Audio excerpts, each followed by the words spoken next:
Fala investidor e investidora, será que vale a pena investir em fundos imobiliários no atual cenário de inflação alta? Meu nome é Rafael Rodrigues e o objetivo do meu trabalho é te ajudar a investir melhor. Antes da gente começar, eu vou pedir para você me ajudar. Clica aqui no like, comece a seguir meu canal e compartilhe com quem você sabe que precisa desse conteúdo. No vídeo de hoje você vai aprender primeiro sobre o atual cenário de inflação no Brasil, segundo, como os fundos imobiliários podem ser uma alternativa para o atual cenário, terceiro, qual segmento dos fundos imobiliários se beneficia mais atualmente. Indo para o primeiro tópico, para você entender o atual cenário de inflação aqui no nosso país, a inflação vem subindo. Se você não sabe o que é a inflação, ela desvaloriza o seu poder de compra. Por exemplo, os mesmos R$100 que você fazia uma compra há 10 anos atrás, você não faz essa mesma compra atualmente. Você pode ver também antes e depois da pandemia. Antes, você ia no mercado e fazia uma compra. Com o mesmo dinheiro, hoje você não consegue fazer essa mesma compra. Um dos índices que mede a inflação é o IPCA. Ele mede a variação de preços de serviços e produtos consumidos pela população. A última divulgação do IPCA foi em setembro e teve uma alta de 1,16%. 8 dos 9 produtos subiram. E se a gente pegar uma janela de 12 meses, o IPCA já está em 10,25%. E o objetivo dos seus investimentos precisa ser pelo menos superar a inflação, porque você superando a inflação você consegue manter o seu poder de compra. E os fundos imobiliários podem ser uma alternativa para isso. Lembrando que além dos fundos imobiliários existem outros investimentos que são atrelados à inflação, mas no vídeo de hoje eu vou falar um pouquinho sobre os fundos imobiliários. E por que os fundos imobiliários seriam uma alternativa para se proteger da inflação?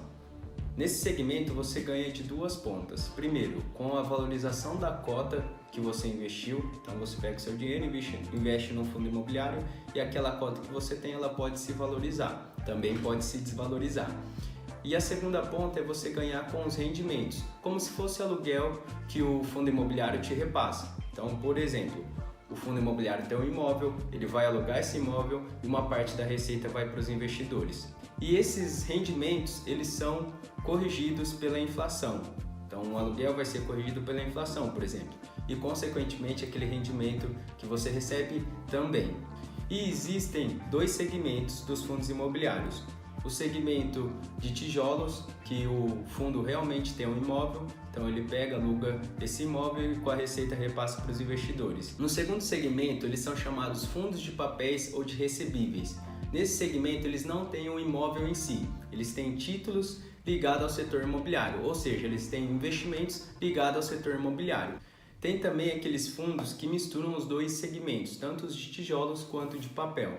Se você quiser aprender mais o conceito dos fundos imobiliários, eu tenho um vídeo só com esse assunto. Eu vou deixar aqui no card e você consegue se aprofundar mais. Mas qual segmento se beneficia mais? Nos fundos de tijolos, o fundo realmente tem um imóvel, como shoppings, lajes corporativas, e com isso o contrato normalmente são anuais.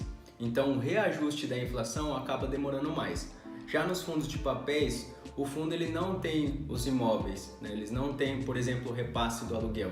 Eles têm títulos ligados ao setor imobiliário. E com isso, o reajuste da inflação acaba sendo mais rápido, na maioria das vezes mensais. Outro ponto importante é que nos fundos de tijolos, com o reajuste da inflação, o aluguel pode ficar muito caro e o inquilino acabar saindo. Já nos fundos de papéis, não. Lembrando, os fundos de papéis são de renda variável, mas eles compram títulos ligados ao setor imobiliário. Na maioria das vezes esses títulos são de renda fixa.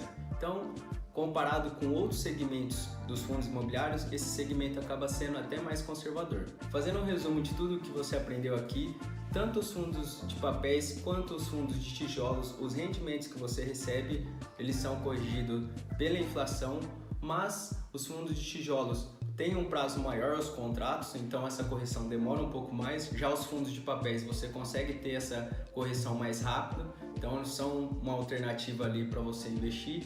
E os fundos de papéis acabam sendo até mais conservadores do que os fundos de tijolos, porque eles têm, na maioria das vezes, títulos de renda fixa atrelado ao setor imobiliário.